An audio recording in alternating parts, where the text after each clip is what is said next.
And we are live, I think. Yes. What's up? Oh man, it looks like I was live for a lot longer than, yeah, there we go.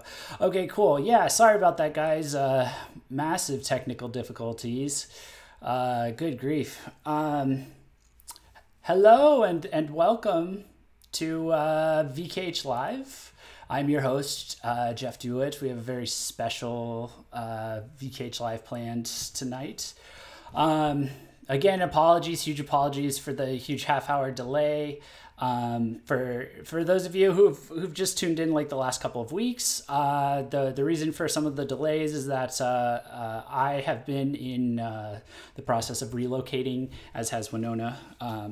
We both just moved, so appreciate the patience. You guys have been very sweet so far.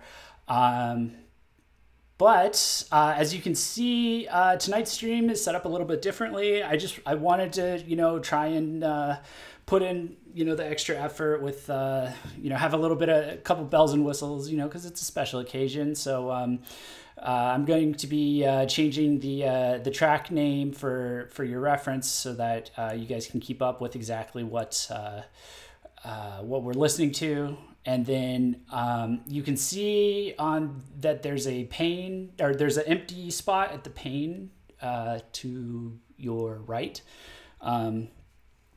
Now, basically, what that is a little thing I was playing around with. I have enabled the super chats that you guys send. By the way, if you like this stream and you want to support volunteer run JRock and Visual K news site like VKH Press, you can donate to us via the link in the description, and we will read your chat on the air. And we very much appreciate it. It's totally not required. I also read the live chat as well. But I have something a little special tonight. I finally got it hooked up. If I can get the test to fire. Basically, if you donate, your super chat is not going to show up on the stream. It's going to look like this. Did you, let's see if that showed up on the stream. Let's see how that worked. You're a little bit behind.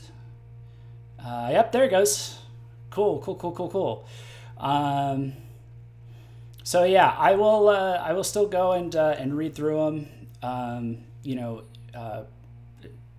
in bulk, but wanted to let you guys have a little fun with it. I believe I enabled the ability for you guys to kind of just search whatever GIF you like, so feel free to grab whatever Gazette GIF you want for any dollar amount, and it also say what's on there. Oh, wow!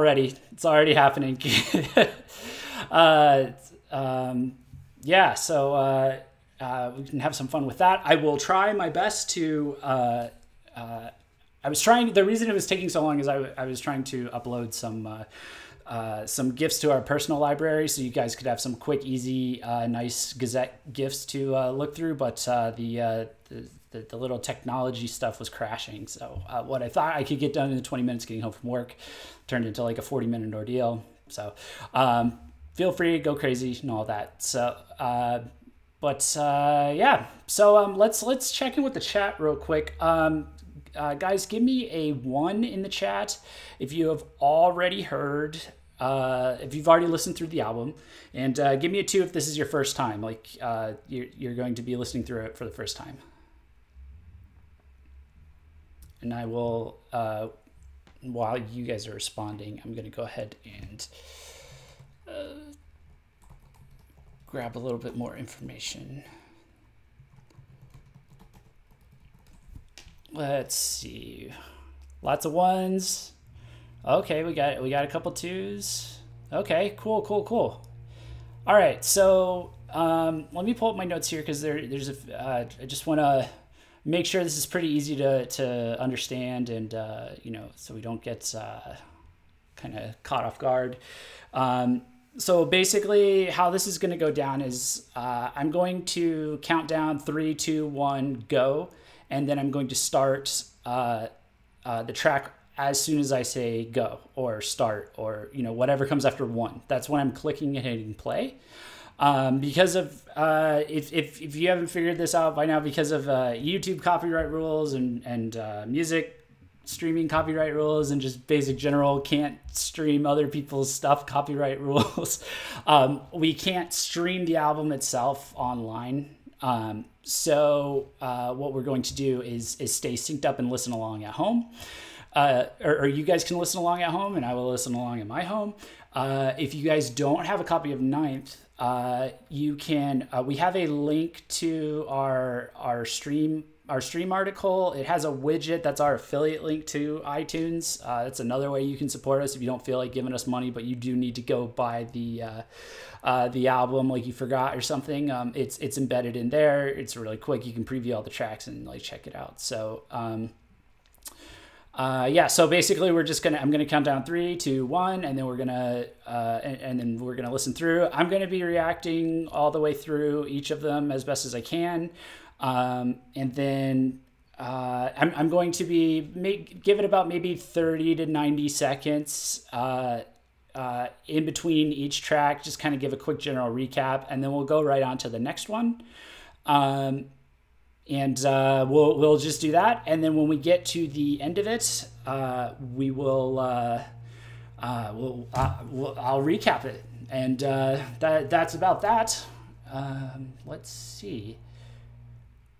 Wow, there's a lot of people watching. Thanks for coming out, guys. For those of you who are new, VKH Press is a JRock and Visual K news website, and we do all kinds of different cool content like this. We normally do live streams every Saturday at 8 p.m. But this was a special occasion, so you know, we just figured we would all have some fun together and listen through the album together. So now that I got a lot of that out of the way, this is my first time listening to the album. I have not listened to the album, so I've saved myself for you guys. I'm live reacting on the air, and so it'll be a pretty fun reaction, I think. You know, hopefully I don't make too many weird faces, and yeah, we'll see how this goes. There are a couple things I wanted to talk about with the album. I did learn ahead of time from some well-informed fans that contrary to like what the original announcement was, I believe the Gazette revealed in an interview that Ninth, which was originally planned to be produced by Josh Wilbur, who is he's the producer of Lamb of God and a whole bunch of other metal bands. It sounds like they weren't able to actually work with him in time to for when they need to get the album out. So all of these tracks are self-produced by the Gazette. So if there is any sort of you know, expectation about that, I'm sorry to burst your bubble already. I was also told that the version of Ninth on the album is not produced by Josh Wilbur and sounds different. So make sure you guys leave your thoughts in the chat or super chat them to me, or just blurt stuff out. But yeah, so that'll be pretty interesting to you know, I'm keeping that in mind as I go through it, and I'm trying to make sure I just have all my bases covered. I will go ahead and change the this label here. Let's see. Okay. Okay. All right. Let me play just a test bit of audio to make sure I don't accidentally have something hooked up to the live stream unintentionally. Let's try that real quick.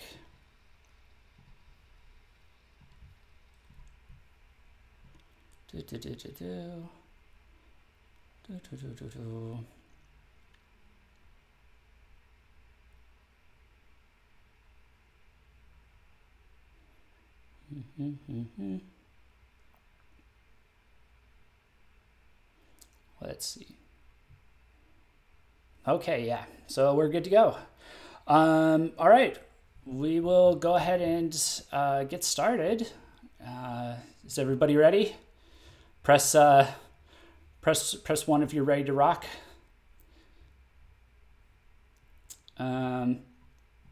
Let's see. I'm seeing a lot of speculation about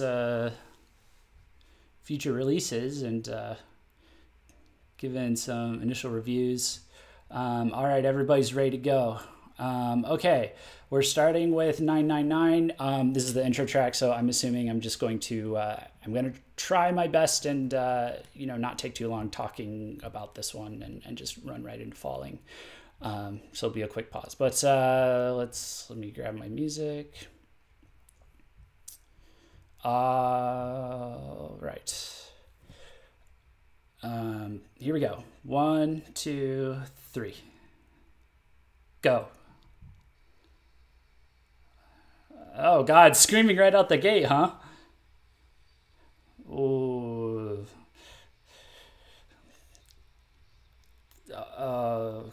Where do I know this from?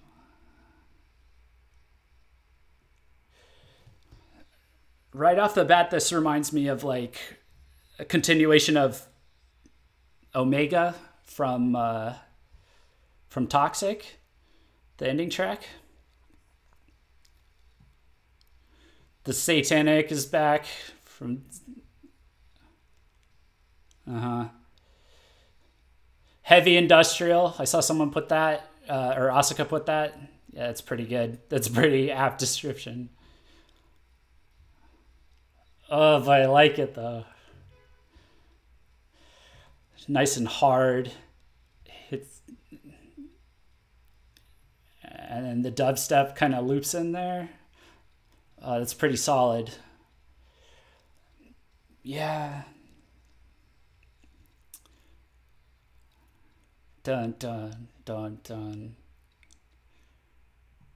Okay, I'm hitting pause, getting ready just to cue up Falling real quick. But yeah, that sounded like Dogma plus Toxic kind of intro to me.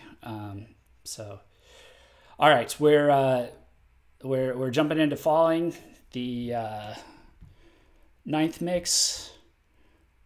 Boy, this is going to be one we're going to have to listen. I'm going to have to listen to 8 billion times. I'm just going to call it Falling because apparently it doesn't like my weird characters. Okay.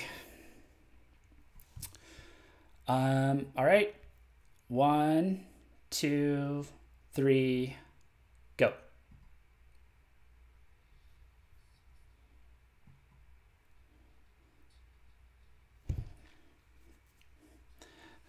Yeah, the electronic music seems a little less clearly defined, I guess. It's not bouncing around like Western electronic music does usually.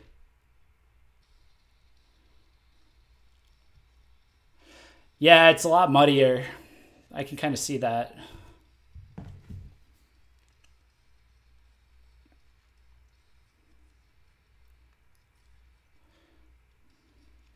It's very yeah,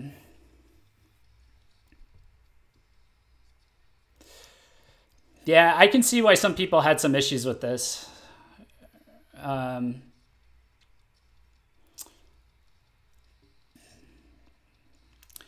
Yeah, it's a little gritty, huh?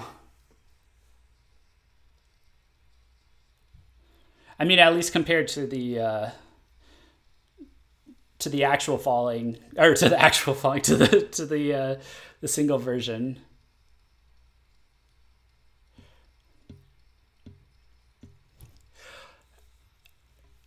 I would say it's kind of more in line with I was going to say it's kind of more in line with what I'm used to hearing out of their guitars, but it's almost like it's I'm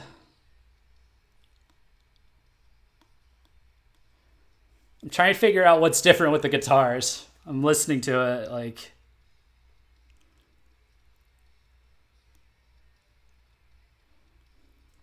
It's rawer. I mean, that's like that's the long and short of it. So, um,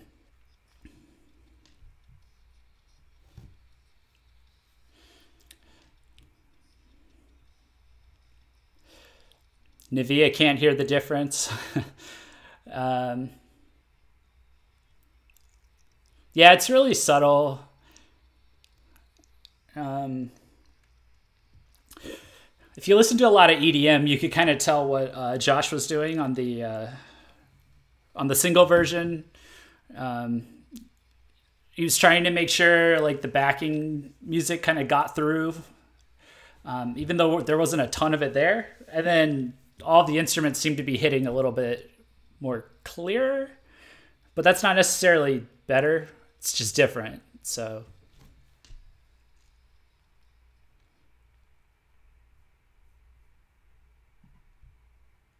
interesting. Um, I would say muddier, yeah.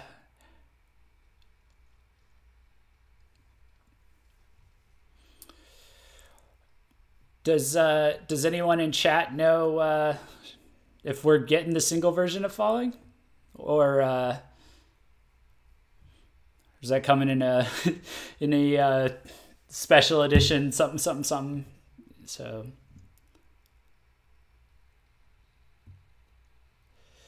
yeah, it's kind of raw, but like the intro kind of like set my expectations that it was like, because Toxic was really raw. So we'll see how the rest of the album sounds. But okay, and then it sounds like it's going right into the next one. I did just hit pause real quick. Yeah, it's a little iffy. Oh, the limited editions do have the PV. That's a good point. Yeah, so I would say personally, just because of like what I'm into, I because I do listen to a lot of like electronic core and um, a lot of electro rock, a lot of EDM. I do prefer the single version, but I would need to listen to this a couple of times just to be certain.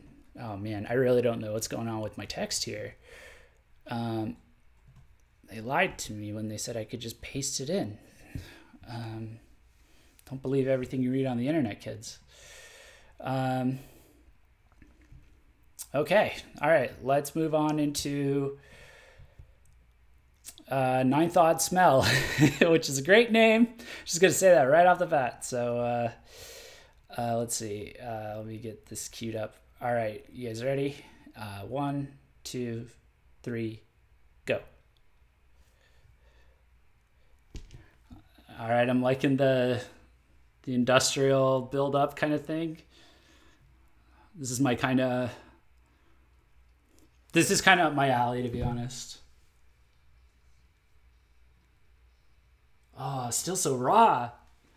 But like this like fits it more.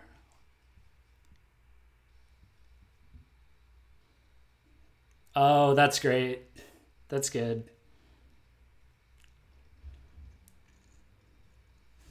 Yeah. I can already see how this is a banger, isn't it, guys?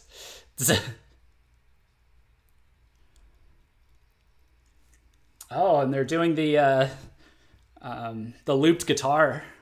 Now I'm trying to keep up, man.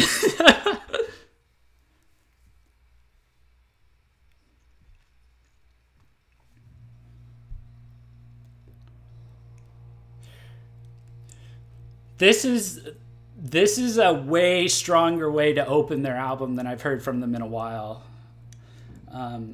Like if you look at the last few albums where they've had the PV track at the beginning, and then the one right after is usually kind of it's a little lacking, at least for my taste. Like, like Until It Burns Out on Beautiful Deformity, Rage on Dogma. Rage got redeemed live though. Rage live was great. But just listening to this feels like how I felt when I saw Rage performed live. So Oh, that's good. Oh boy.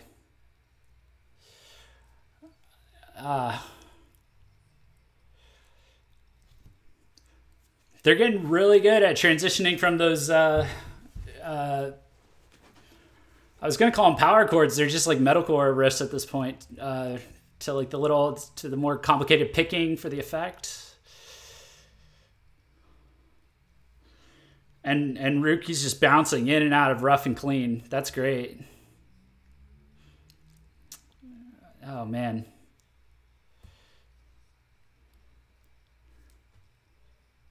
If this was the first time I'd heard him do it, like I would be shocked. But you know, like Undying, like kind of taught me to expect him to like switch out like that. But this is even faster than that. Oh man. I'm a big fan of the English lyrics in the being used for the rough vocals, like the metalcore chanting, because you can very clearly tell we fucking never die. Like this soul can't never die. You can like hear it, and you know, you don't have to pronounce everything perfectly. Everybody kind of screams the same, I guess. You know, like accents kind of go away and all that. Yeah. Oh man, that's great. That's a workout song right there. Oh boy. Phew. Yeah, that was really solid, guys. The heavy riffs here sound pretty Slipknot to me. It would be Slipknot. It would sound Slipknot to me if Slipknot like still had the life in them of like their first album. Jesus, Nameless Ghoul. Thank you. I appreciate it. Oh God. You're the best. But I really will. You know, we're actually, by the way, speaking of the gifts, I'm so caught off guard by the music. I'm just gonna have to let you guys like pick the gifts that are in the library. But you guys are aware that Winona is a skilled graphic designer. You can expect some dope ass gifts of all kinds of varieties in the future. So I'm glad you love that GIF. That's definitely why I picked it. Okay. On to Gush. This is already subverting my expectations in a good way. I think they're catching people off guard with this album. I would imagine. Maybe not the fans, like the hardcore fans, but it's catching me a little bit off guard. All right, let's go into Gush. You know what? I'm just going to leave my little window open and type and just type it in here.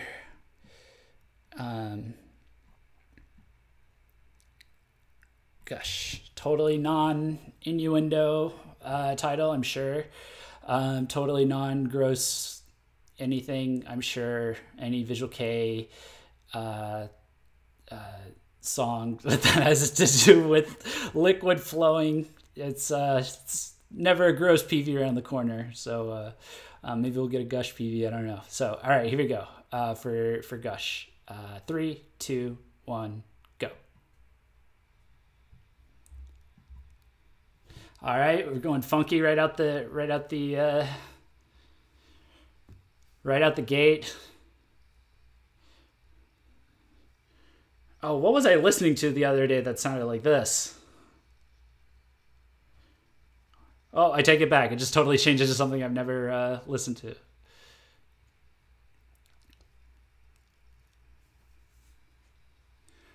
I'm loving all the change-ups. That's great. That's like such a good sign, man. Like the guitar change-ups, the drumming. It's you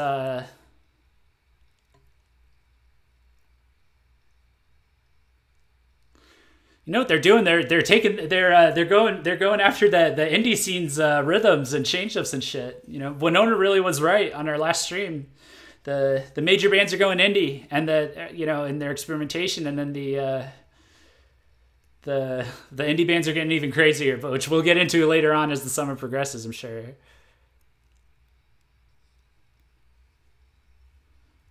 This really is like a party song. I can see people making the Marilyn Manson comparison.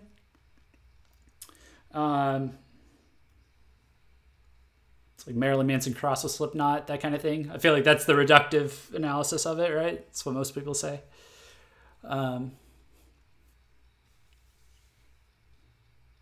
It's just really interesting because it's like their alternative metal. I feel like they slap slightly harder than like your average alt metal, unless I'm just like remembering Slipknot wrong, which I shouldn't be. But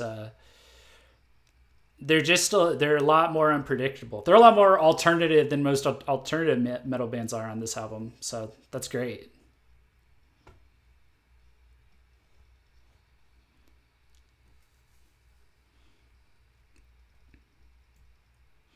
Does this count as party metal? Do I throw this in my playlist with Attila? I brought up Attila. Let's see how many people I triggered in the chat. Yeah, it's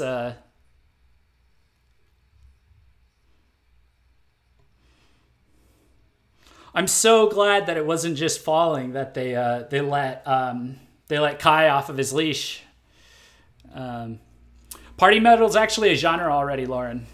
Not even kidding. Oh man.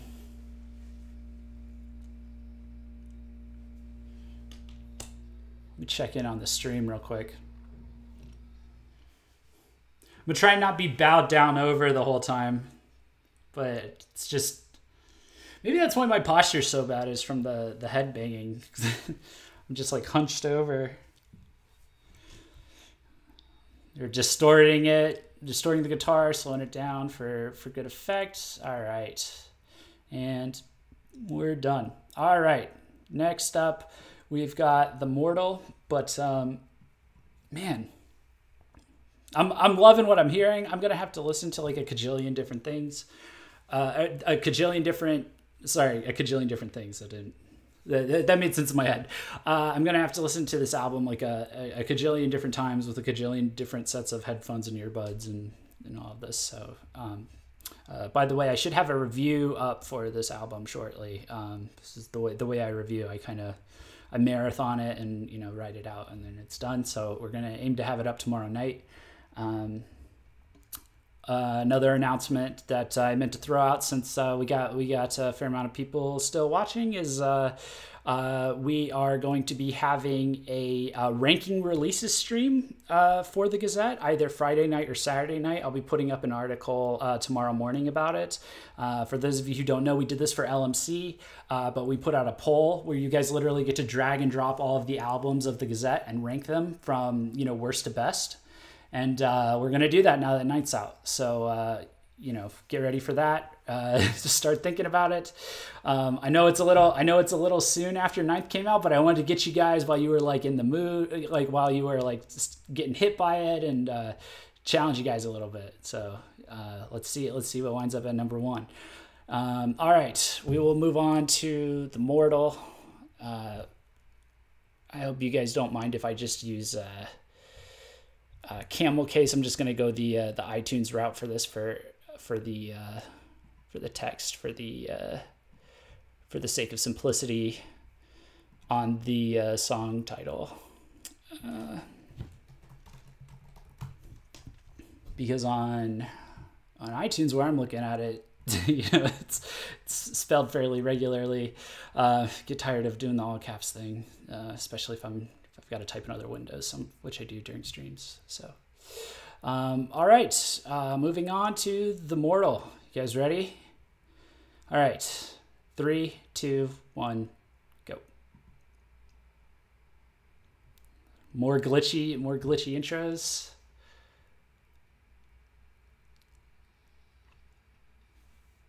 Before this song picks up, someone asked about party metal. Attila's party metal, and there's another one that's actually really good. It's called Eskimo Callboy. Like callboy, like call girl, but callboy. Eskimo Callboy. Yeah, it's a thing. Oh yeah, that hit hard. and it's slower.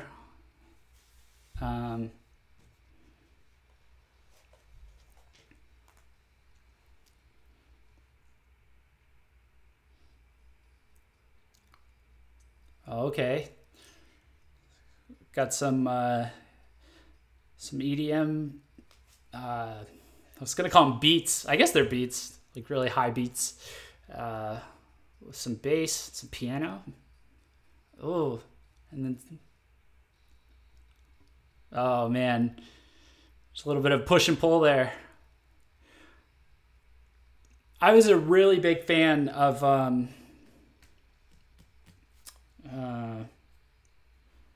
what's it called? Bizarre on Dogma. So this is reminding me of that a lot, but like less in your face about it, I guess.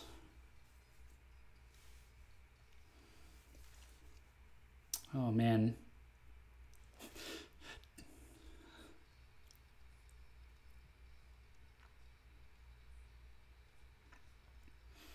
That's that breakdown riff, I guess they're really at that point where it's like you can't tell what's a riff, what's a breakdown. I don't even know the colloquial term at this point. I just need to hurry up and take Shola was gently encouraging me to start like composing music so I could get more like familiar with like the terms and everything like that,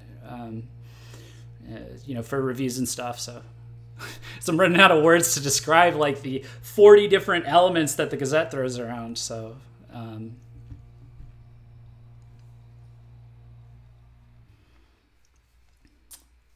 yeah, so this is a trip, This is they're doing some nice stuff with the did Rookie do this one, chat, or was this Uruha? I'm trying to guess. I'm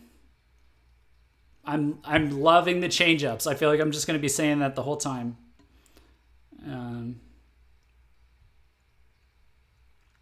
Uruha. Okay.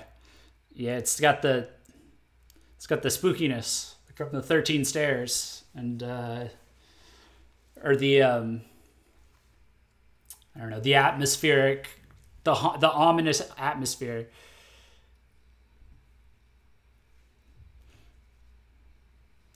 Yeah, I saw that iTunes listed the Gazette as J-pop. It's that's just all Japanese bands are all over the place. Dogma was listed as world music. For context, Celtic Woman is listed as world music. So it's like, it's gonna have to be, J-rock's gonna have to become a thing, I think, like how K-pop was before people get their shit together and to classify it properly, but yeah. Oh man. All right, that's the end of the mortal. Yeah, I meant to comment a little bit more on there, but yeah, it just loops back around and just kind of yeah. That one was good. That one was kind of gets you. It kind of enchanting a little bit. So let's see. Up next is Utsusemi. I can say Japanese words right sometimes. Let's see if I spell this right. Utsusemi. Yeah, I'm liking what I'm hearing so far, and as far as I can tell, they seem to be flowing pretty well. Oops. So, that was part of why I didn't want to take too long in between them. It's pretty nice, pretty nice flow. It's not all chopped up. I'm not caught off guard, but I'm definitely not knowing what to expect next. So, all right, next up is Utsusemi. And we're going to get started in 3, 2, 1, now. All right, we're going into the slow Maybe the happy.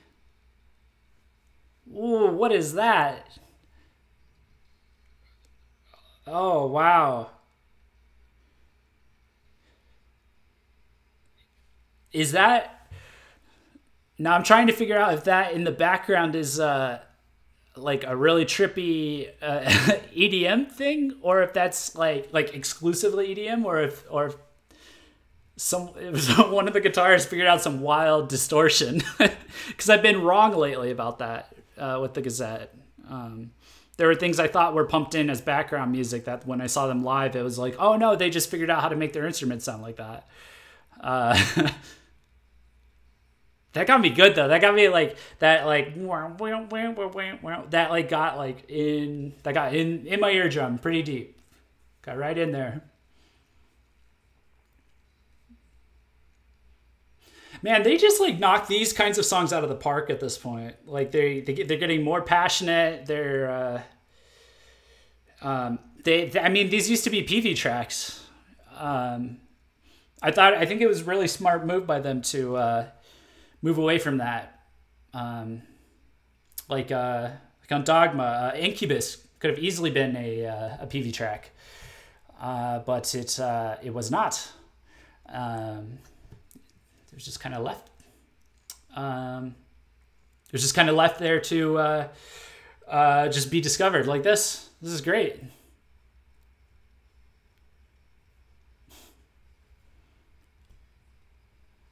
Oh man, there's a lot of passion in this too. You know, in his voice and in the everything on this song just is kind of coming together. I'm usually really picky about these kinds of like more anthemic Visual K songs that you hear, um, but yeah, Ruki's kind of figured out how to keep it a little fresh here because it's very it's still very diverse. You know, it's not just generic anime opening track. You know, anybody who watches these streams regularly knows I make fun of that all the time. Um, it's very passionate. It's like a souped up version of Incubus. No, not Incubus. Ibitsu. It's kind of what I reminded of, but like way more dynamic and yeah, it's pretty solid. Yeah.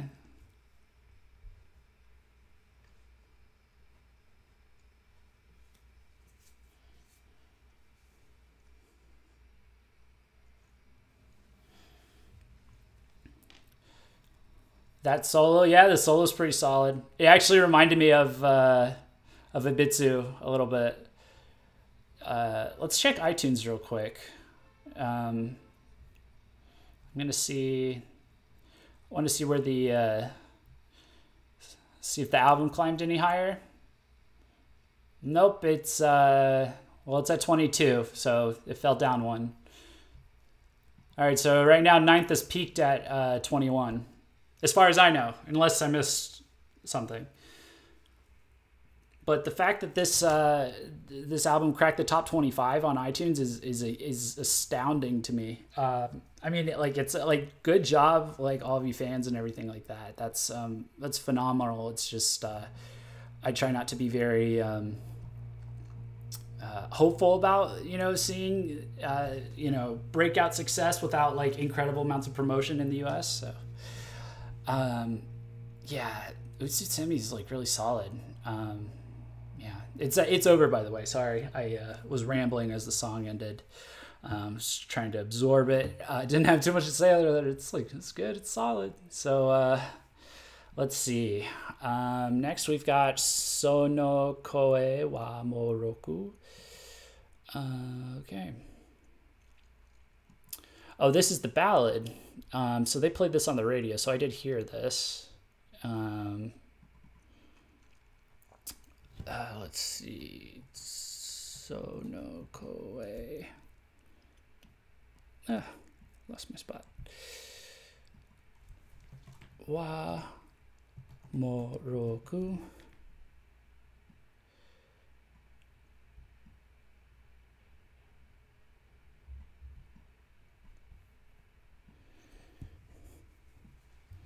Yeah, and by the way, guys, if you have any feedback on the stream or anything like that, I probably won't be able to find it in the live chat. But if you leave it in a comment after the stream is over, or you tweet it at me on Twitter, I'm on Twitter at @TheOnlyRealJeff, or you tweet it at VKH on Twitter at VKH_official. You kind of see me playing around with different stream elements each week. If you have a specific format that you prefer, or a specific even type of topic that you prefer, or anything like that, we're always open to feedback and suggestions. There's about 1.5 billion different things we can do. It's just an issue of finding the time for it. So at the very least, we can always hop on Google Hangouts if like all else fails, but we're getting better and better at this. So trying to get as ambitious as possible. So, all right, enough chit chat. Starting Sonokoe wa Moroku in 3, 2, 1, go.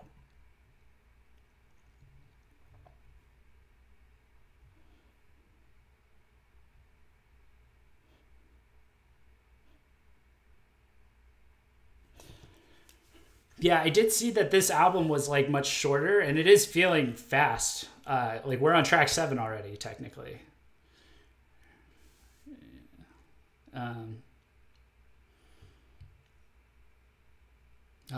Yeah. This song is gorgeous.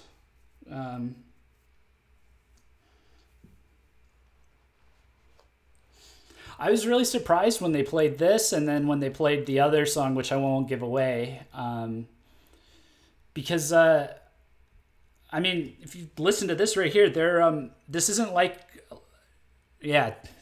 Sorry, I was just waiting for the chorus to kick in where they play the power chords. Yeah, guys, we're back to rock. That's different from Dogma. They really never were able to get down to a rock ballad. It was a metal ballad, like, for most of the songs. It wasn't really a slow song. I mean, there was, but it was still metal, But this is good. Like, this is really good because it's like, they're able to go from metal to rock and back. Like, that's great, I've always said that the Gazette had this alternative metal like lurking as like a secret third pillar, because how in like Division they like kind of define their music by splitting it apart as like melodic rock and hard rock, but then they're always just like playing around with alternative metal on all of their albums, all of them, like literally all of them. Yeah, so I was really happy to see him play around with it on Dogma, and now I'm really excited to see it's like integrated fully. They've clearly gotten good enough that they can kind of fade in and out. Even what was the name of the one earlier? I think it was Gush. Gush. Gush was like that was metal, right? But like it had like a rock attitude to it, like Marilyn Manson. People. I saw some people saying Marilyn Manson for that.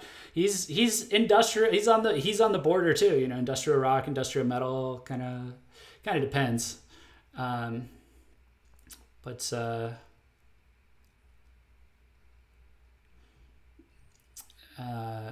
Gazette has few happy songs. The lyrics are really sad. It's soothing. Yeah, it's. I'll have to look up the lyrics. That's. Where do you find translations for the lyrics? I believe JPU Records is selling physical copies that have English translations. I don't know if they ship to the States, and also don't quote me on that because I remember seeing it.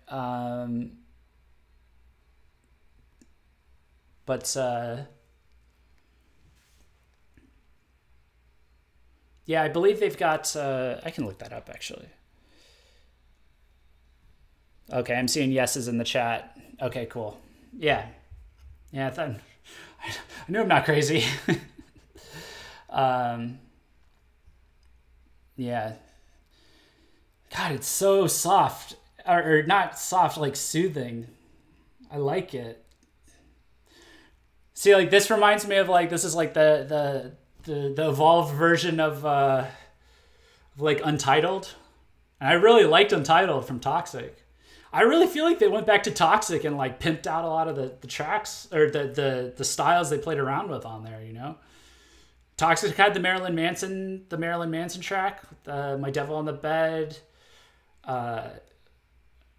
Yeah, it was raw, but then it was also like really well. It was pretty well produced in certain parts, you know, like in Untitled. This is like a leveled up version of that, and also it's metal. It's like, yeah. Oh, good. Chat likes Untitled too. Yeah, yeah, it's gorgeous. Toxic is one of my fave albums, and everyone usually hates it. Yeah, it's a little ironic because it's like I think everyone hates it just because it doesn't flow that great as an album, but all the hits are on there, like all the singles, and even some of the non-singles are fan favorites. So, and then all the other tracks from that era that were B-sides, like Vermin was the B-side for Red, Hesitating Means Death was a B-side for Shiver, I think. Yeah, they're all fan favorites there. Okay, so that is Sonokoe wa Moroku. We're on our way to Babylon's Taboo. I'm gonna take a guess and say that I don't know, just going off of the album and just going off of what happened with Toxic at this point in the album, and I think a couple, I'm sure a few other GazettE albums as well. I'm guessing it's going to turn dark, in like an atmospheric way. Just a guess. I could be completely wrong. Let me type it in so people know where we're at. Babylon's Taboo. Okay. Honestly, if I'm right about that, the name's kind of a dead giveaway. So it's not anything impressive. But all right, here we go. 3, 2, 1, start. Oh, there it is. Oh, this is some dogma creepiness going on here. Okay. Got some bass action or really distorted down Uruha guitar. Oh, here we go. Oh, here's the Marilyn Manson song, huh?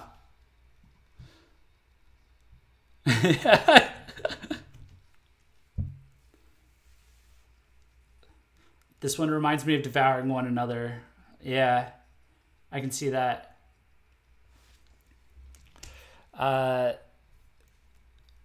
This reminds me of like if you mixed Wasteland with Wasteland.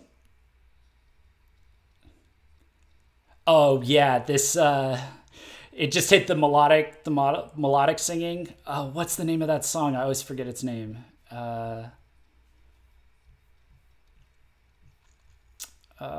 Come on, Toxic. This is like if you mixed Wasteland from Dogma with Ruthless Deed from Toxic.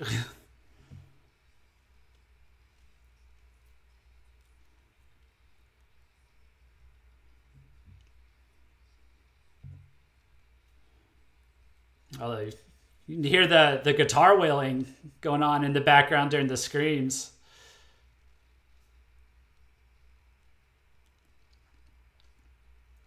They're inspired by Manson and Slipknot. Yeah, I'm just still used to them like being more of having more of a Mudvayne inspiration. So like I know it's been a few years because Dogma kind of, you know, they kind of went more of a, you know, straight up Slipknot and stuff like that. I know they have that, but you know, I definitely remember being like, oh man, there's like Mudvayne songs that I can point you to like a Mudvayne song that you'll listen to and you'll immediately think of Filth and the Beauty, you know, stuff like that. They also do the Mudvayne thing where they do the hip hop rhythms to hip hop and pop rhythms set to well, it'll be like a metal song or a hard rock song set to like a hip hop drumming rhythm, and they carried that much further than just Stacked Rubbish. Like it's kind of like carried on in spirit, but then they've been drifting more and more towards like Slipknot style stuff. Yeah, I like this because it's not just a headbanger. You've got like you've got the pounding chords. You've got the the powerful cleans, and you've got the screams, and then you've got the wailing guitars. It's a very nice touch. This is really them like shedding like maybe the criticism like you might hear about them just like from Toxic era. I think is where it started, where they're just chugging on power chords while they mix in like background sounds. This is like, I mean, they've like moved past that pretty quickly, but this is very dynamic. So normally I'm honestly perfectly happy to like let them do like their little riffs and their power chords, because they're experimenting with something so interesting. But they're really mixing it up on me and like making it harder for me to like very to like deconstruct what they're doing. So it's definitely, it's getting more and more fascinating. All right, so Babylon's Taboo is done. Okay, let's see what we got next. We have oops, I lost my place. My finger slipped in iTunes. God damn it, iTunes. Okay, we have Uragiru Bero. This was the other one they played on the radio, and if I remember it correctly, I was absolutely in love with this song.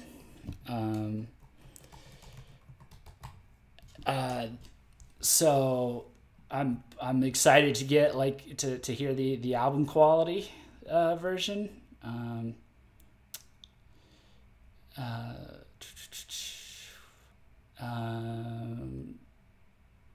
They didn't add female voices in this album, right? I thought I heard it during 999.9999, but I'm not sure. Oh, by the way, chat, you want to hear a funny joke? How far in are we? We're about 40 minutes in. All right, this is a cool joke just for you. So I can't say who told me it because they didn't want it associated with their name. But my funny joke that someone told me was that the Gazette's 99.999 is Rookie's reference to how close the X Japan album is to being finished. So do with that what you will. That gave me a bit of a chuckle. We will go ahead and start Uragiru Bero. Let me get this pulled up. All right, in 3, 2, 1, start. Yes, this is exactly what I wanted. This is exactly what it sounded like to me.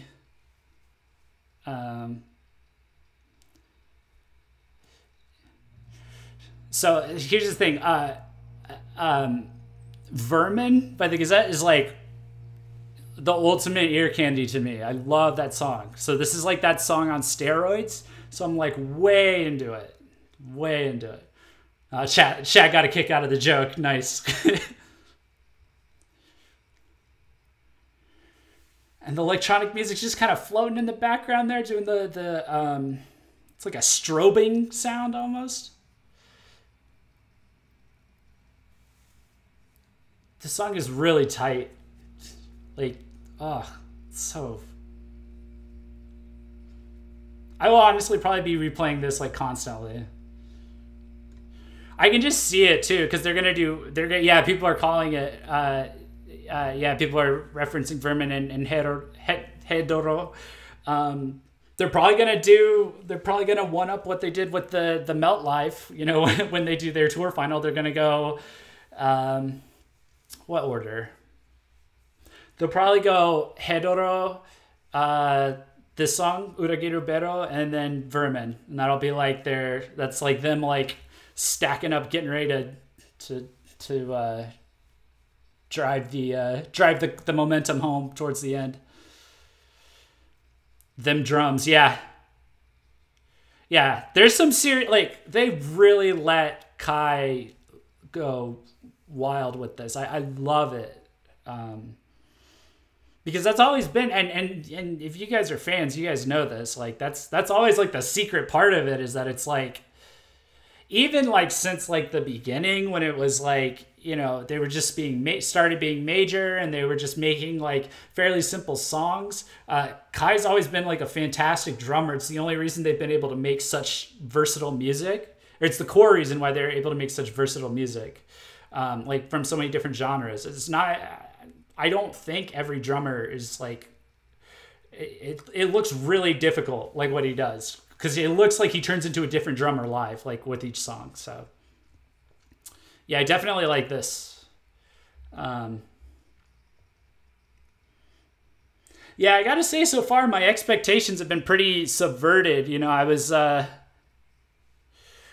thinking they were gonna go like I was biased maybe, and kind of hoping they were our little Winona and I's like half meme, half kind of hoping prediction on our podcast and on these streams was that trapcore was going to happen, like trap music and metalcore. You know, we get some sludgy, juicy beats, but this is honestly like really good, and we're not done yet, so don't spoil it for me. But this has been way rawer than I thought. And he did just the right amount of screaming to really nail this one home. Like, even though it's like a you know, kind of like a funky fast song, it's almost metal in nature. Yeah, I really love what they're doing. It's going to be really interesting how I'm going to like describe this during the review. Because the album is flying by. It's over, by the way. But the album is flying by, but there's so much diversity. At the Gazette, diversity is our strength. Sorry, I couldn't resist. But seriously, there's like so much musical diversity like in each of these tracks. Like they're like switching things up. They're doing like all like, you know, they're hitting you from every angle with something new and fresh. It's fun. It's fun. I like it so far. I have no idea how I'm gonna rank these albums with you guys, but you know, it'll be interesting. I mean, I know I've got my personal preferences, but my personal preferences, they're just because they're a personal preference doesn't mean that I consider them the best, you know. So if I have to sit and think what the best Gazette albums are, you know, it'll be interesting, and we're gonna leave it up for interpretation too. Let's see, Two of a Kind. Okay, well, look at that. A song title that is a English what do you call that? An English colloquialism that is not like mistaken in any way. I looked at it for a second. I was like, am I on the right album? Oh God. Oh man. Let's see. All right. So we're on track 10. Wow. All right. We're is this the breakdown one? Is this the burn the house down one? Two of a Kind. Interesting name for that, if that's true. All right, we'll see. All right, 1, 2, 3, play. Yep. All right, there it is. It's the burn the house down one. Yeah, they stick to their album formula pretty well, pretty consistently. But I mean, one, if it ain't broke, don't fix it. Oh, okay. Yeah, see, this reminds me of Blemish a little. Oh yeah, the change-ups and the drumming and the guitars. Oh, and the bass. Listen to the bass. It's solid. I swear, like, Project Dark Age is like probably the best thing they could have ever done for themselves long term. because it got all the other members to catch up to Kai. Like Uruha like blazes through guitar solos now, and all the I mean, he did a little bit before, but like he really blazes through them now. And the everything's just so much more on point. Obviously Ruki's like voice like got upgraded times 10. Oh man, this is trippy. We're in the clean singing part. I feel like I hear some synths in the background, but it's still going kind of heavy.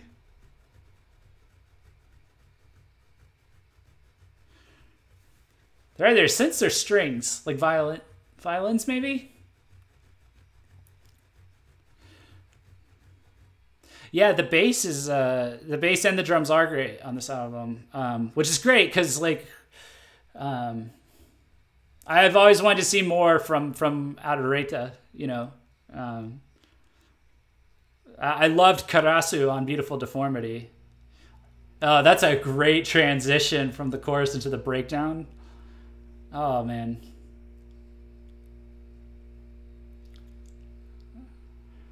Now it's like a guitar solo. It's building anticipation towards something maybe.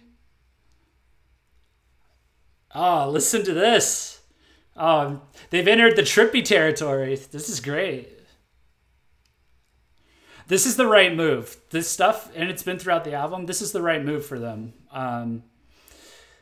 All of the metal bands in the West, at least, that are kind of considered like the best right now, like the metalcore ones at least, like the god tier ones, quote unquote.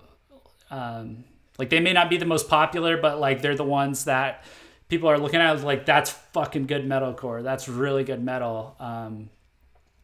They're all getting really diverse and unique and interesting with their instrumentation. The big example is August Burns Red. Their last album, you know, some of the songs they did were amazing, and that's what I'm getting. I actually got vibes of J metal from August Burns Red, who's a Western metal band, and that album got nominated for a Grammy.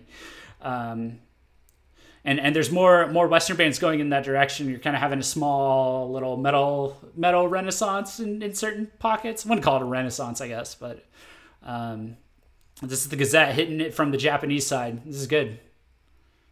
They're going to be able to compete really well, like mesh really well with like the metal bands, you know. I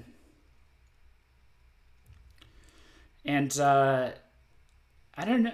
And they're still savvy enough, you know, with their you know, with like the clean vocals and like some of the electronic stuff. Yeah, it's they're gonna be able to appeal outside maybe a little bit and drag people in.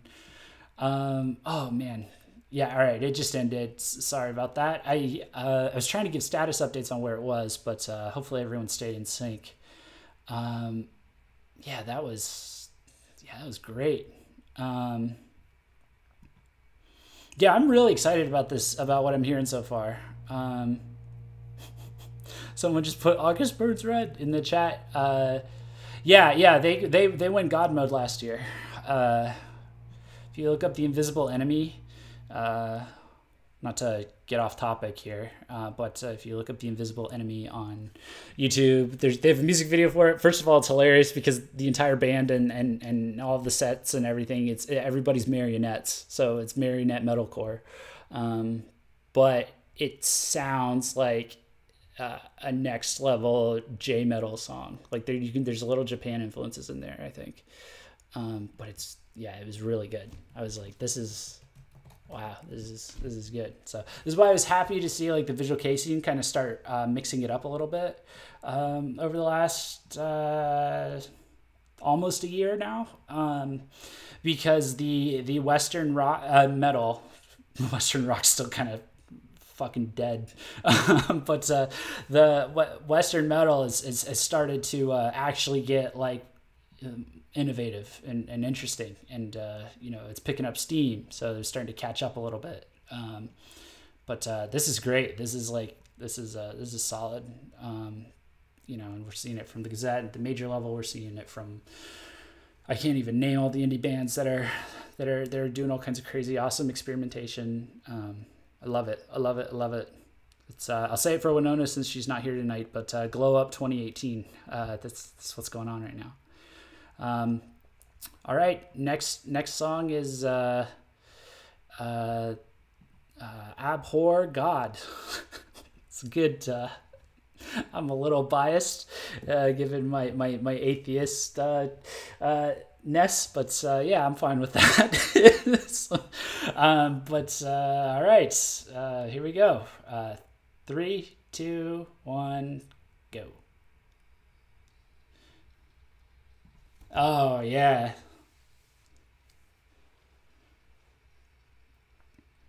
Yeah, this is like some. Yeah, this kind of a. Well, I was gonna say that kind of a quick breakdown with like the guitar riffs. That's kind of what like Western metal sounds like, but now they just totally changed it. There's clapping and there's. Oh, this is good. This is like the burn. This is the burn the house. This is the party till the cops come.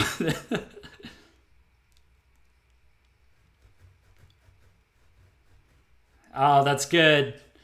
Oh, that's a good riff. That's a good chant. Oh, that's good. Yeah, I'm only listening to it on regular earbuds because I wanted to get like a average consumer experience, but there's definitely I hear like the electronic music, so that's good, but I want to get it on like really nice speakers. I have really nice headphones. I'm gonna listen to it on like everything. I have AirPods. I have Apple AirPods. I got speakers. I had a lot of fun trying that out with Division, for example. Seeing how things sounded in different like types of headphones and speakers.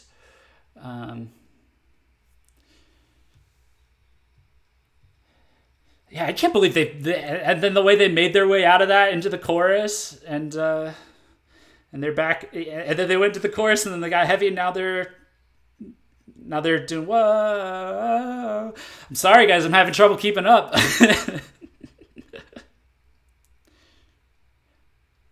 The electronic clap sounds are a good touch. That's a good one. It's just a good touch. It works well with rock and metal.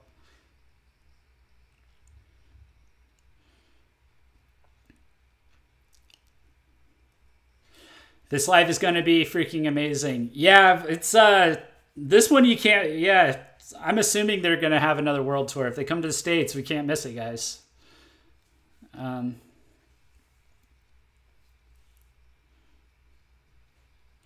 Chorus reminds me of An Unbearable Fact a bit. I don't remember it off the top of my head, but I know it's a B-side, and I remember all of those B-sides kind of had like kind of out there choruses, like this one. I like it because I'm not just sitting through the chorus. It's like I feel like I'm going somewhere, and then it's like, oh no, that was just we're going through the chorus. We just dragged you along, and now we're back into a even heavier breakdown this time. Oh God. Oh man, that was good. That was good. This is gonna be. I don't know how I'm gonna sleep tonight because I'm going to need to like hear this a whole bunch of times because I'm not gonna be able to just put it down and figure it out. You know what I'll do? I'm streaming right now. If you saw my video on Twitter, I'm streaming here because I don't have any furniture yet. I get all my furniture this weekend. So I'll clean up my room in my house, in my apartment while I listen to this and dance all over the place. I imagine my organization skills will be like chaotic and horrific due to the music that I'll be listening to while I do it. But then again, that's not very different from normal. So, yeah. All right, last one. Unfinished. You guys ready? All right, here we go. 3, 2. Oh, you know what? Let me change the title. Title real quick. And we won't be completely done after this. We can talk about it a little bit, and I can read chat and just kind of give my general impressions. Won't go too much longer. But we definitely want to talk and recap and see how we're feeling. about it. I definitely got stuff to say. Good stuff. By the way, not really anything bad. Let's see. Unfinished. Jeff, your organizational skills will probably be better than mine, music or no music. Hopefully. I mean, I'm doing everything I can to keep this the stream template somewhat organized. But I'm kind of pulling it off on the fly, so I kept it basic. But you know, I had more ambitious stuff to put in here, but because I was in a hurry and wasn't getting in that tornado mode, I was like, no, I can't do that here. You know, on the screen, because then things would be like all around. I'd forget something and like cover my eyes with the super chats, like I'm doing right now. You know, I feel like I'm about to do the in real life version of that with my room. So. All right, here we go. Unfinished.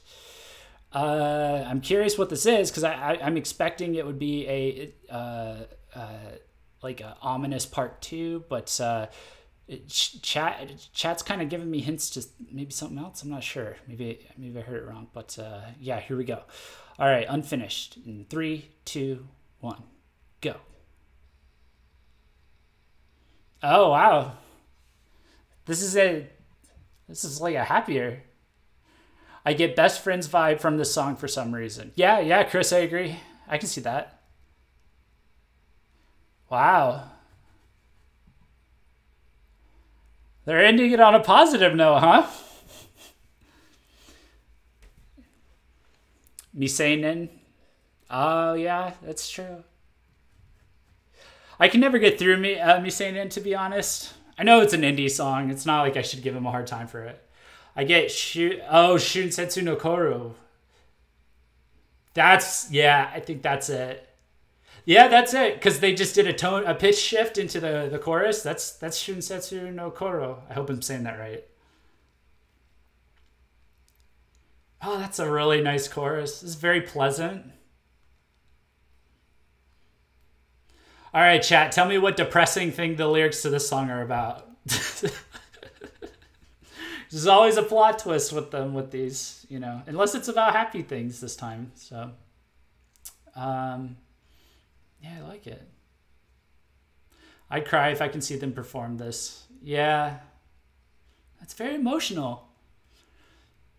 This is a side we haven't seen in a while, you know. I mean, like they've had like energetic stuff, but it's usually been more injected with like some punk, or it's been more passionate, like what's it called? Maybe I'm thinking of Sonokoe wa Moruku. Like it wasn't happy; it was just like soothing. But this is just like this is upbeat.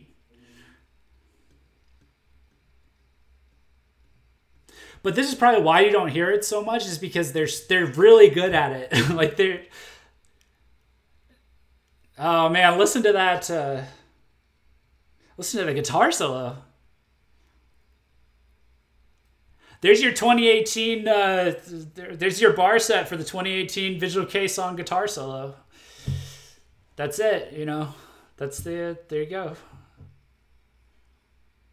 Same concept as before, but like with. But more intricate, and it keeps your attention a lot longer. That was really good. This has all been really good. Yeah. I also get a Kago no Sanagi vibe right now where we're at. Things. Oh, and then he just screamed, and I think we're going to the chorus. Yep, there we go. Oh, man. Yeah, I hear red as well.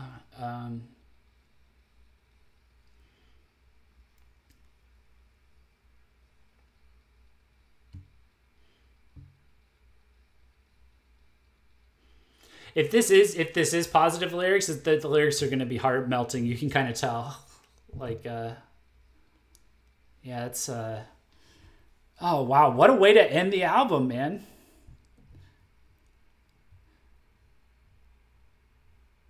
We ended on a high note. Haven't Has that ever happened? I don't know if that's ever happened. How did that's never happened. That's crazy. Man, they're yeah. I mean, if that's not a signal that they've figured out, you know, they're aiming to punch hard in like a new direction. You know, I don't know what is. Um,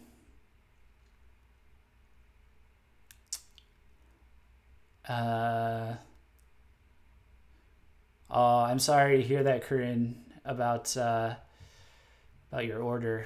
Um, yeah, I saw the days got seemed like they were pushed back. Is it just me? So that's ninth. What was that chat I was gonna read? Is it just me, or do you guys think this album has a lot of their old style but also mixed in with their new stuff? Um, yeah, I do. But everything's like blurred together now. Usually I can pick stuff apart. Like I can be like, well, Dogma was exploring like their alternative metal side. Beautiful Deformity was like a recap of like all their different song structures. And then like taken apart and mixed and matched together to, you know, create new combinations. Division was like, you know, built off of Toxic, and Toxic, was then branching out into pop. I should also say Division split, you know, the melodic and the hard rock apart, and like the solid, the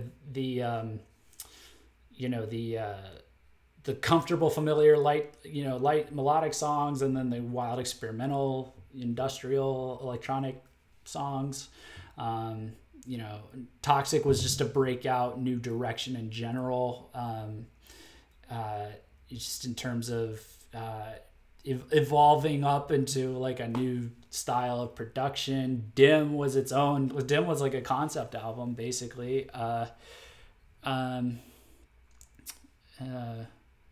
Let's see. And then, so what I was getting at was that like usually I can kind of like pick them apart and stuff like that. This one I'm like, well, it's like I was like, it's like, I guess it's like Toxic meets Dogma, and then I was like, well, then they're bringing in like stuff, you know, like styles from and mixing and matching them with others, like Beautiful Deformity, and then there's this and there's that and there's this and there's that. So I'm gonna really have to sit and think and pick apart some of this stuff.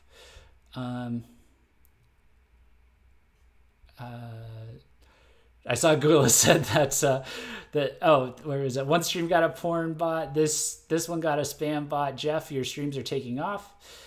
Yeah, I guess so. We really appreciate you guys, by the way, watching these all the way through. Like you guys have been doing. That actually helps us way more than views. So you may have noticed our video view counts have dropped a little bit. And that a lot of that has to do with we haven't been planning them out as much. We haven't been like actively pushing them as much because we wanted to kind of just like focus on building a community with people that wanted to stick around and hang out. And it looks like we've been able to do that a little bit because I see a lot of regulars and you guys are fun to hang out with. But actually, watch time is way more important than like the number of people who click on the video, because there's a minimum total number of watch time in a year for us to monetize the channel, which we would want to do to help pay for the site because we are volunteer run again. And then when we do that, we can have the super chats just right inside the live chat, so you don't have to even like click on the Streamlabs thing, and it's a lot more organized, and I can still hook it up and make it appear on here and stuff. So let me get to the super chats real quick. I know they appeared, but it's good practice, good streamer practice to read them. Let's see. I can find just anything, please. Anything work on here? My God, what's going on with I guess that's what happens when you use open source software, but it's fine. Everything's loading. Everything's fine. Don't worry. Well, while I'm clicking around trying to get this to work, I will say I I was very impressed. It's very diverse album. The Gazette, diversity is our strength. You know, like if it really was. It's really it's a lot of fun. You know, it's like they just really mix stuff up a lot. You know, like way more than I'm used to from them. But they have like their song structures that they adhere to. Which I've always said is like the skeleton that they can build like all kinds of concepts around. That's how they're able to pivot and like, you know, jump from one sound to another sound to another sound, and they don't sound like a train wreck. You know, like if you guys like ever wonder what happened to, like, I won't bring bands up, but you've seen certain bands like, you know, that get close to going major and stuff like that. Bands that may have disbanded in the last few years or so that tried to do a similar thing, and they didn't have like this core formula of sounds and song styles and stuff. I really think those are building blocks that they're using to like construct their albums. But now I think it's to the point where they've just dissected them into even smaller building blocks, and they're starting to like integrate them together a little bit. So like it's not just power chords, backing tracks, and then like mixing and matching song structures. It's like getting deep. They're ascending, you know. So it's pretty cool. Okay, yeah, I just got the 2 super chats here. So yeah, a Nameless Gula said just making it rain. Thanks again. Appreciate your support, Nameless Gula. CCOS says, live your best life, Jeff. You can ignore this. Just take the money. Oh, thank you. Thank you. Your donation is helping VKH live their best life. And I will say we're going to have like more ways that you can help support VKH coming up in the near future that are more transactional in nature. I guess I can drop that as the hint, you know? So you get more of something, you know? Yeah, it's just that it's the capitalist in me. I feel obligated, you know, when people super chat, you know, you know, it's like, I want to give you something, but you're not here. So I'm very Philip DeFranco in that way. Like Philip DeFranco, before he got his own website, he was on Patreon, and he was like, all right, I know this is like a donation site, but I am doing it like a transaction. It's like, I totally relate to that. Anyway, off topic. You mean more ways I say shut up and take my money? Yeah, but it'll make me feel better because I'll be able to say shut up and here's the thing in return. Shut up and take this thing while I take your money. Oh God, guys. Okay, so like the real question that I have is, would you guys, we'll do a poll, we'll do a chat poll. Would you guys have enjoyed this album more? Do you guys think this album would have sounded better if Josh Wilbur had been around to produce it? You do 1 for yes and 2 for no. I won't get my answer. I don't want to influence it, you know. But that was the thing that was really sticking out in my mind. So 1, if you think that this album would have sounded better with Josh Wilbur as a producer, or 2, no, you think it's better on its own. Got a lot of 3. Got a couple 3s out the gate. A lot of 3s, yeah. It's like, who knows? I guess, yeah. Yeah, no, that's fair. You can do 3 for I'm not sure, or it depends or something. Yeah, I think the only one was like maybe for Falling would have been it would have been a nice to have. But then the other thing is that like if Falling was that cleanly produced and then the rest of the album was this raw rough sound, which honestly sounds intentional to me. It doesn't sound like it's like, oh, they just left this, they didn't have time to produce it. It's like, no, it sounds like they produced it kind of raw and then just kind of went with it. Yeah, so yeah, I actually don't think it would have sounded better. I'm 60-40 on this, so it's not like huge, but hard to tell because I'm not too familiar with Josh Wilbur stuff. Okay, so that's the thing, right? So this is like,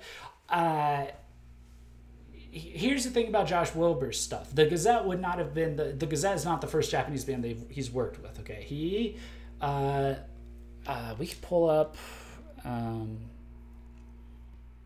I don't have a screen share set up here, but I can definitely pull up his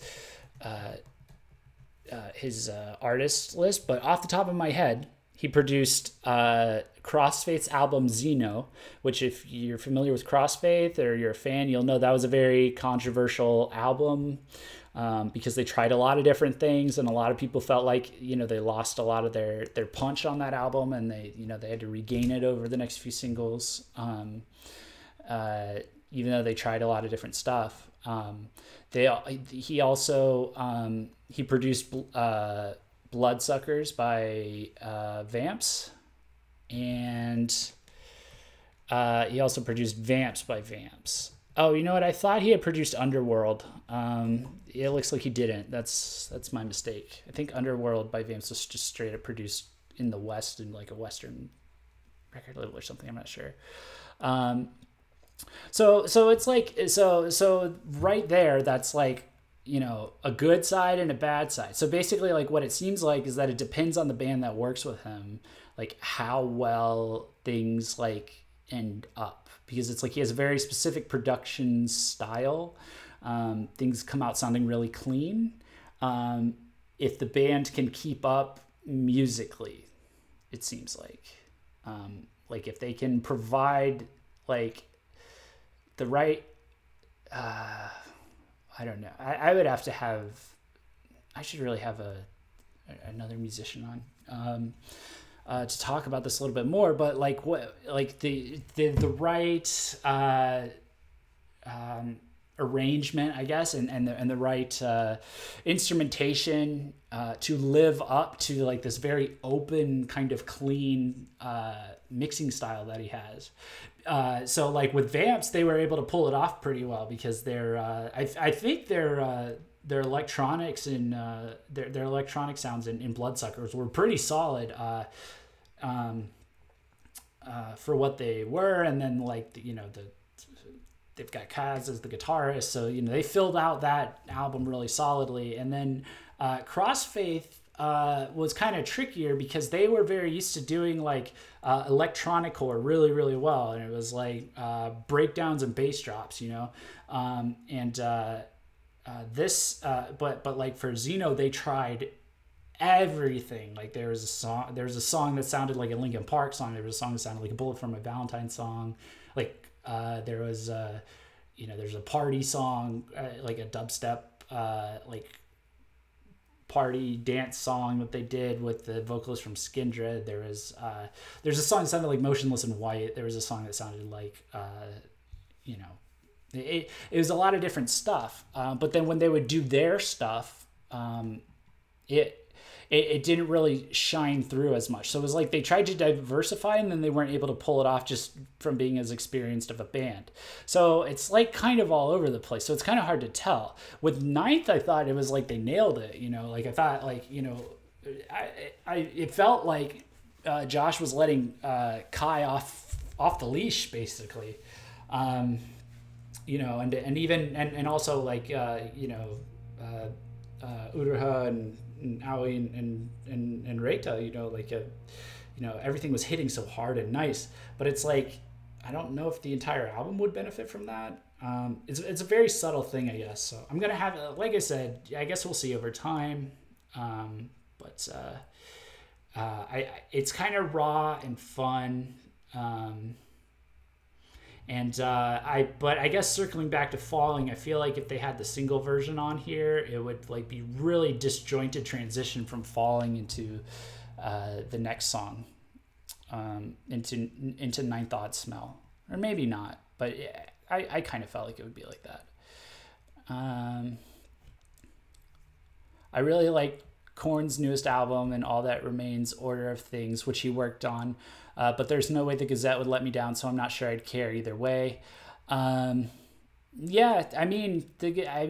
Gazette has yet to drop the ball. Really, they haven't dropped the ball. It's like I get nervous every album like they're going to, because it's a beautiful thing to just see a streak like this.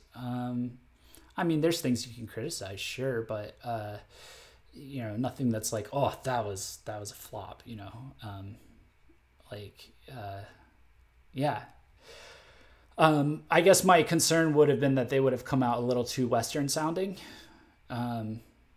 Since the Western metal bands are starting to sound a little bit experimental. And the Gazette is already very experimental. Like maybe you'd be like, hey, just like make it come sound like new August Burns Red, like that kind of a thing, although I think they did have like some their own experimental takes on like some Western metal like instrumentation that I've seen around lately, like in Western metal, but it was like just the right amount, like you tell they were playing with it and they were just like diving in and like diving out and just like, hey, we can do this too, so that's pretty cool. Yeah, I saw people saying like the rawness kind of like invokes more of a live feeling. And I can see that. I was really surprised in the diversity of the album. I really thought this was going to be like, I was going to say, I thought this was going to be some kind of like crazy electronic metal banger album, with a few twists, and it's like, it is and it isn't. And I've got I keep coming up with statements in my head that I'm going to make about this album. It's like, well, it is and it isn't. No, it is and it isn't. So, it's very, very interesting. It's very compact. Like the album flew by. I'll be curious to see if I prefer to listen to some of these songs independently or listen through the album as a whole. I remember, I think for me, it's like a preference. It depends on how I'm feeling. Like for the longest time, I couldn't get through Division as a full album. I could only do like the split limited edition. But then like a few years later, I was like, oh wait, this is great as a full album. And then like I remember Beautiful Deformity. I used to listen all the way through as a full album all the time. And now I don't do that so much. Queen's guitarist Brian May said that the imperfections that a song has tends to be the one that makes it perfect. Yeah, I mean that's a good point. Maybe this is them getting to that perfectly authentic state. I'm used to the Gazette kind of like putting out music and even performing concerts like pop stars to a certain degree, in that like things are. It's not an insult, by the way. It's like things are very well put together. They're very slick. They hit you right in like the adrenaline glands, or like right in the feels. They're a fantastic presentation. It feels like a fucking professional product in addition to like a work of art. Like it feels like someone like knew what they were doing. Like when you listen to their music, and also when you listen to them live, saying something, since they, they've been self-produced. They claim to, last I checked, they claim to be like self-produced this entire time. So I don't know if that's changed since Dogma, but that was what we got in the press release back then. It's nice to see them kind of loosen up a little bit, get a little raw. But I think it was good because they offset it with like some more masterful guitar work and just like instrumentation and style changes and stuff that they did not have like a couple albums ago. Like Beautiful Deformity era Gazette could not pull this off like at all. Like I'm not even talking about like Rookie's vocals, the only one that would have been able to pull it off, I think, is Kai, like with his drumming. But like, they were so in the process of being able to just like, back then they were switching out to so many different guitars and everything like that. I think they still are to a degree, but they were just not set up for like skillful experimentation with their instrumentation. But they really are now, because they like pounded it out through Project Dark Age. So the Gazette Music Glow Up 2018. I think that's I don't think there's a better way to end it than that. let me check my notes and see if I had anything else to bring up. But I think we can go ahead and wrap up the stream. Yeah, that's about the best way we can put it. And diversity is our strength. We could do that one too. I'm sorry. I keep yeah, Gazette Glove 2018 for show. Kai's definitely brought out the best in them. Yeah, and it's very impressive. Very fun. Yeah, it'd be really interesting to see him live. It'd be cool to see him do some YouTube live streams, you know. I saw that some of you guys saw that their Vivo channel has like this live stream that's just like sitting there, and from like last year, and it's like, what is this? So I don't know. It'd be cool. That's going to be an upcoming topic, by the way, is live streaming and other internet things for JRock Visual K artists. Just gonna drop that hint here too. Yeah, all right. So yeah, thanks so much, guys, for coming out, and a lot of you stuck around. Really appreciate it. You can keep an eye out for the Gazette review. It should be up tomorrow night. And for the Gazette for the review of 9th, it'll be up tomorrow night, and then either Friday or Saturday we will do the ranking releases. I just have to reach out and check and see which day works the best. Keep an eye on VKH Press for you know. We're going to have a lot of interesting stuff happening over the next few months. We're going to move very quickly, hopefully. And, you know, there's going to be a lot of cool new content. Really passionate about trying to connect with as many people out there on the interwebs as possible. Talk about JRock and Visual K, build a little community, you know, so we can support our bands. And well done, all you fans, sharing the Gazette everywhere, because you got them into the top 25. It's very good, very nice. The biggest thing is if you check out the links below, that's where we're all at. Facebook, SoundCloud. We have a podcast on SoundCloud. We got our website, Twitter, Instagram. We have a Facebook group that we do with Rubab from Fake Star and Laura from JRock Vault called Visual K and JRock Party. And we post a lot of exclusive stuff in there right now for the people following there. And so there will be like special announcements and stuff coming in there in the near future. And yep. That's about it, guys. So yeah, once again, thanks a bunch. I'll talk to you later. See you soon. Bye.